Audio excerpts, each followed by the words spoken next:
Write your own terms. Okay.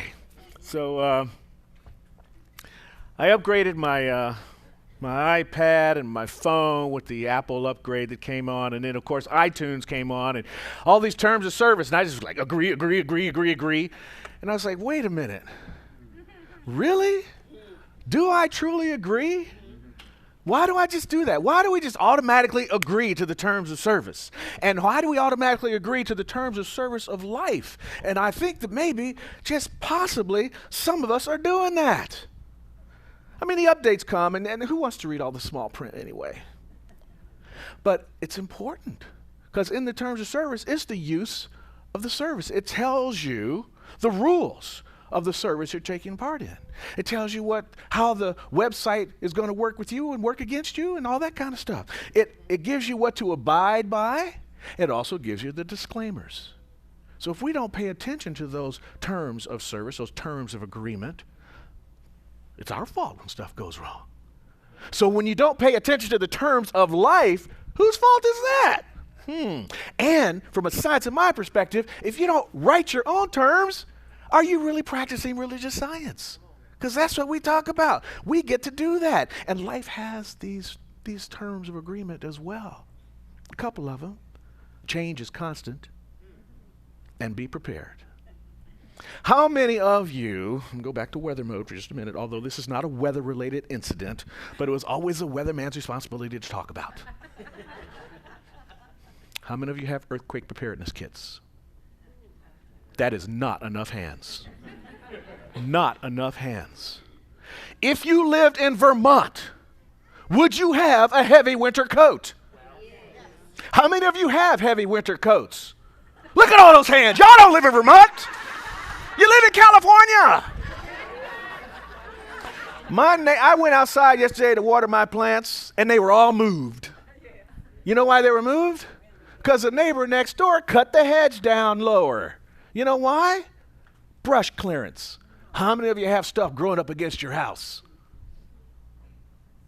We need to pay attention to the terms of life and be prepared by writing our own terms of agreement. Because if you're unconscious in your preparation, surprise, it's on you. The surprise comes on you.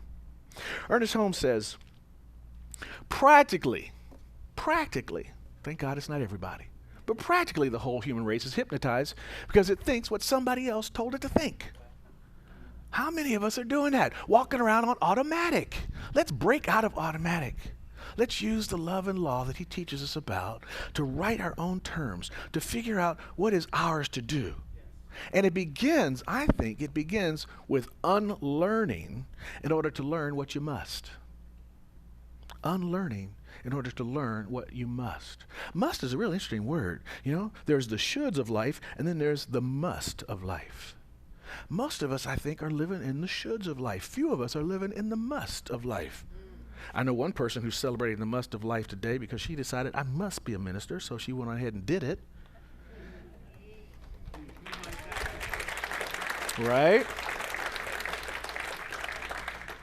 When you follow your urge, when you follow your bliss, when you follow your urge, remember urge, ultimate, resplendent, good, emerging. We all have the urge within us. We all have that ultimate good, that ultimate resplendent good trying to come forth through us. That's our must. That's the terms we get to write about life. That's the thing we get to unlearn so we can learn how to do what it is that we're here to do. But I tell you what, when you choose your must, something shows up real fast. Fear. I mean, big time. Followed by doubt and all of its friends. You know, I'm not worthy. I can't do this. I don't have what I need to. I'm not prepared. Well, maybe you need to write your terms of agreements and become prepared and stand in that vulnerable place of stepping into your must. I've been listening to the Insight Timer, and Jack Kornfield did one of his Dharma talks. I listened to it the other day. Listened to it actually 3 times. It was so good. Actually, it wasn't all that good. I mean, it was good. I take that back. It was good. It's the Insight Timer that's not all that good. Tangent. So check it out. On the Insight Timer, when they have the Dharma talks, you can't go back and forth. You have to listen to the whole thing. If you hit pause and go away from your phone for too long, it will reset and you have to start over again. So it took me 3 days to listen to this 45-minute talk. And all I wanted to hear was this one story. He talks about this kid in his class that he had when he was a teacher. I didn't know Jack Cornfield was a teacher. He was such a good teacher that they do what they do to good teachers. They promoted him.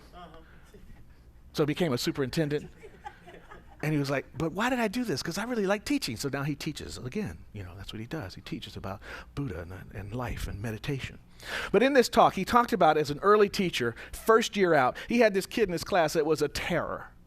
No matter what he did, it was like always, they were always battling for control of the class, him and this one student, over and over and over, you know. And he kept trying, and he was in the lounge talking about this student. He would call the students home, and no one would ever answer. Hint as to what was going on with that kid, right? So he's talking about the kid in the lounge, and all the older teachers are like, because they'd all had her. He went to the principal and talked about it. The principal said, well, I can transfer her into another class. And Cornfield decided, no, she's in my class. So he tried everything he could do, cognitive behavioral therapy. He tried giving her space, taking space away, discipline, just all kinds of different things. Nothing seemed to work. And on the last day of school, as the students were leaving class, she walked up to him and thrust into his hand one of those little bowls that they make in class, you know, that's supposed to be round, but it's not. And he flipped it over, and it had her initials on the bottom, had her name, Clarissa, I think was her name. And as she shoved it into his hand, she walked out and says, thanks for trying to like me. And before he could even say anything, she was gone. And from all of the rest of his journey through education, that little girl's bowl sat on his desk. See, he followed his must. He knew that he was a teacher. And the rewards are great, and they will follow you for the rest of your life. See, Dr. Holmes says, we must do as it is written, but we must write it ourselves. That's the beauty of this teaching. We learn not what to think, but how to think. Not what to do, but how to do it. Because what to do is already within us. It's already there, you know? This is why Lorraine wants to teach A Course in Miracles here, because she feels this charge. This is why Paulette always blows our minds away, because she's just so smart that it can't even stay in her head. She's got to tell everybody else about it. That's why Mark sings louder than anybody else in the room, because he's a cantor. This is what you do. Also a cantor who just got back from Hawaii doing amazing weddings. Thank you for the reminder with the lay.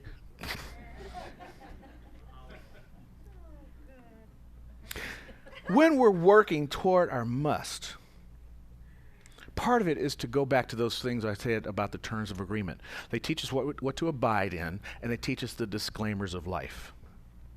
And if we're going to live in the universe that we're part of, one of the things that we want to abide in is that the universe works by law, love and law.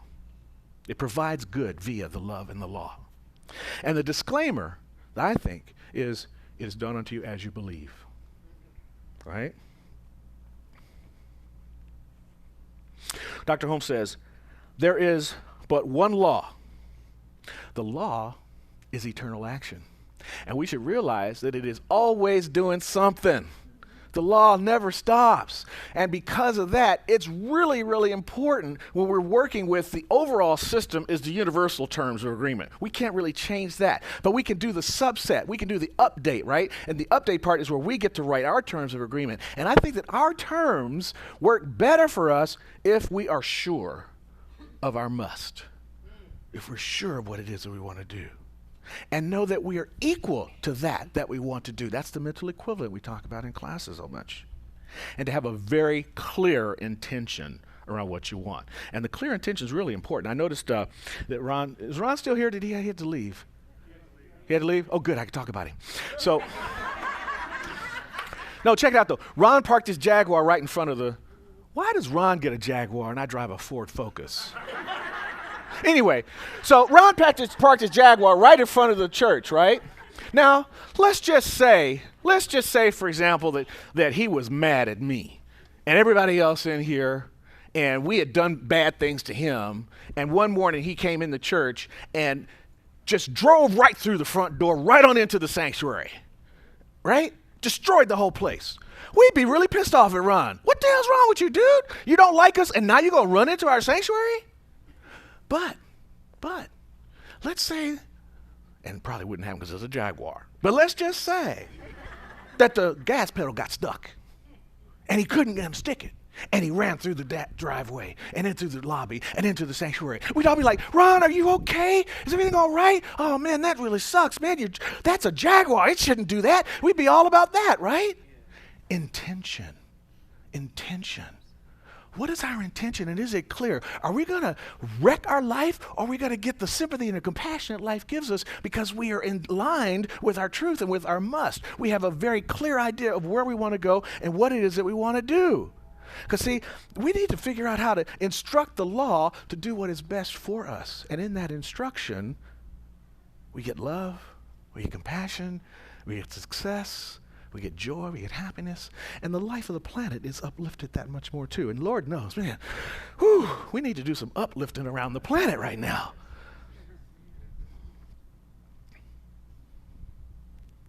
When we can align our terms to the terms of the universe, boy, look out. Stuff's going to start happening. Because, see, the universe, the life itself, it's about good. It's about available to us is unlimited good.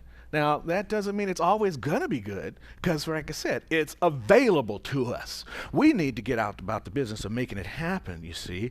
There's a challenge with that, though. And it goes back to, I just am having some big love for Dr. Ernest Holmes and his book, Love and Law. Look at this other one I got out of here. People's enemies are those of their own household. You know what he's talking about? He's not talking about your brother or your sister, your wife or your husband, your children. He's talking about these things in this household. Those are your enemies. Your thoughts are your enemies. Those are the ones that are giving you the doubts and the worries, and they're telling you can't do it, I'm not enough, and I'm not worthy, and I don't know how.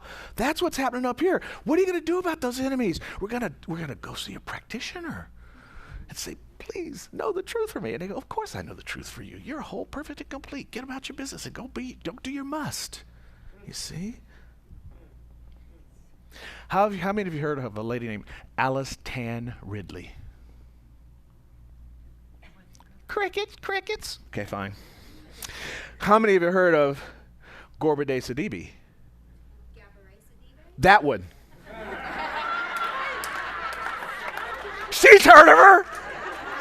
That was a test. Say it again. That's what's written right down here. Gorbade Sidibe. I gotta make it bigger. Gorbade Sidibe. Well, Alice Tan Ridley's her mother. That was her mother. I didn't either, and I failed it. Alice Tan Ridley was her mother, who also was a teacher, but she also was a singer. Her must said that I must sing. And you know what she did? She started singing in the subway. She sang so much and so well in the subway that she made more money than she made as a teacher. Now that ought to tell us something about where our priorities are. We need to do something about fixing things for our teachers. I have a dream. I really do. I have a dream one day that kids will be driving, they'll be sitting on the street somewhere, and they'll see a Bentley go by, and they'll say, oh, I wonder what school that teacher works at. Instead of seeing a Bentley go by and say, what basketball team is he on? Right?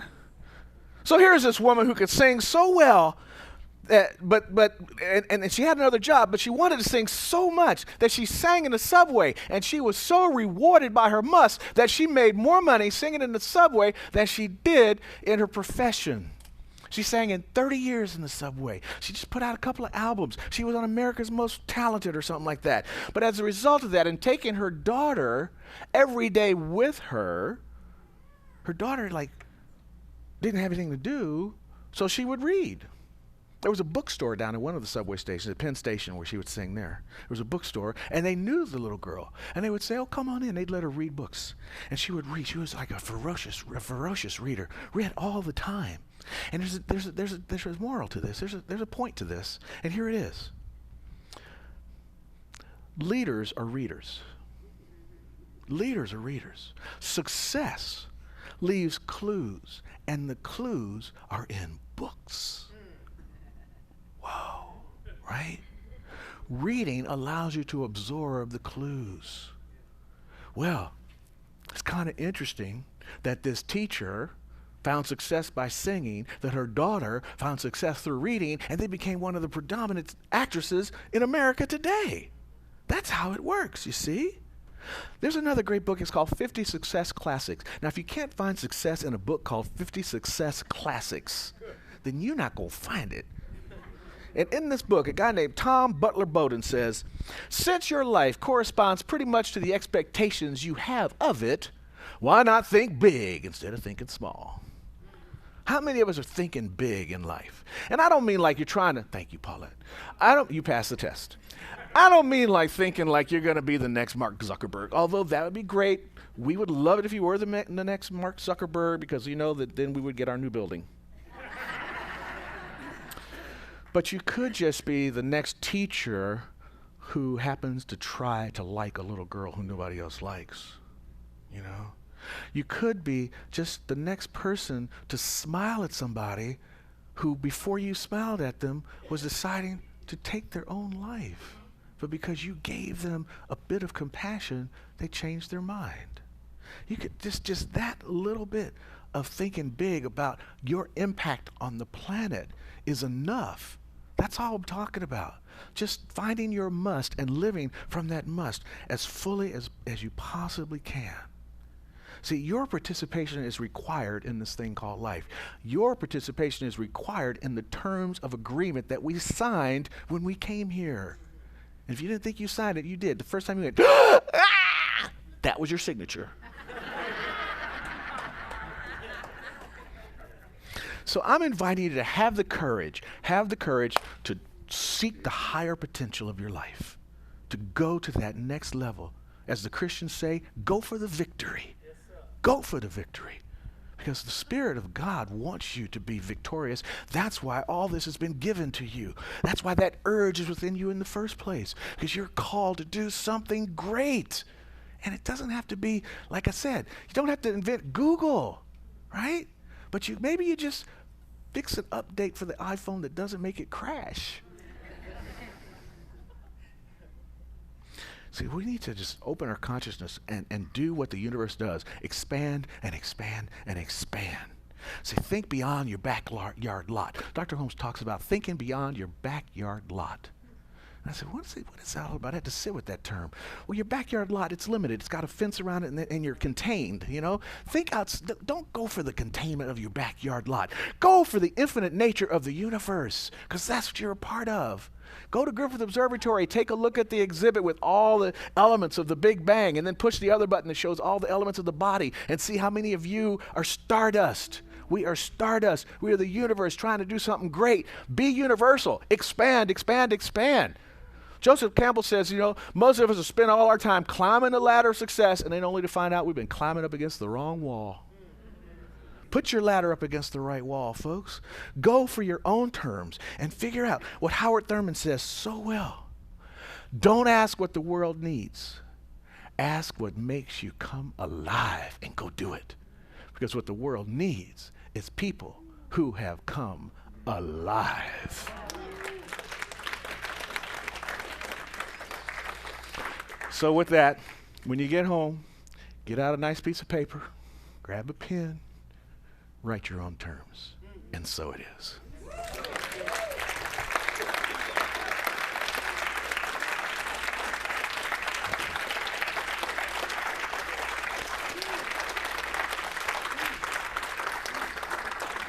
So I know that this affirmation is a little wordy, but that's because it's terms of agreement. See, it needs to be kind of wordy, so that's why it's a lot of words. Okay, here we go. My participation in this thing called life constitutes my acceptance of the express good provided by the universal presence and its laws. Post it, tweet it, share it with somebody, tell somebody, repeat it all week long until it just becomes part of your life. Whew. It's time for some prayer. There's a lot to pray about. We need to put our work together. This teaching that we have is so powerful when we can really come into union with it. and express our truth and just know that truth with all our hearts, all our souls, and just stand in the conviction that there is a law of the universe and it does respond to the impress of our thoughts. So we're going to impress the universe with our thoughts right now. Those of you that have a concern in your own life, or a concern in the life of others, or concern for the planet itself, speak that into the room as we do a shared prayer together. Here we go.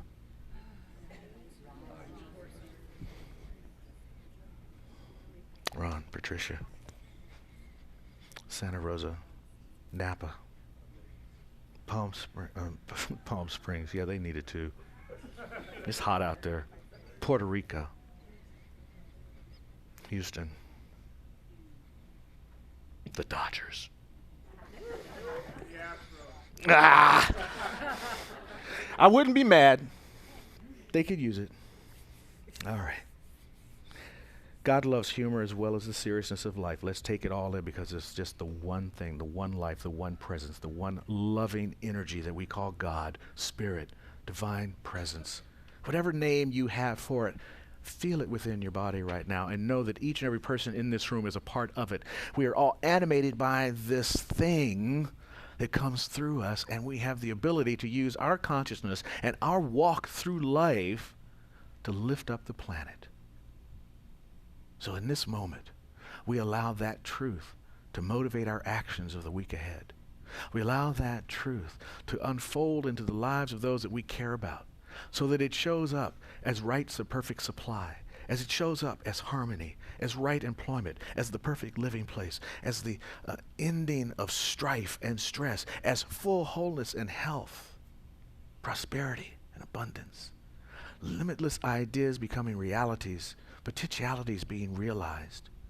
You see, we have the power, and we have the desire, and we have the law, and we have the love that allows this to take place. So in this moment, we take a vision, we capture an idea, we hold a thought, and we know that we are equal to that thought. So equal to it that we don't have to think about it one more iota, because now we can just release it with gratitude into that universal law that knows how to make it manifest in our lives and inspire us into the action that makes it real for each and every person we care about. If this is the truth that you believe, if you feel this movement along with me, certify this prayer, release this prayer with me as we say, and so it is.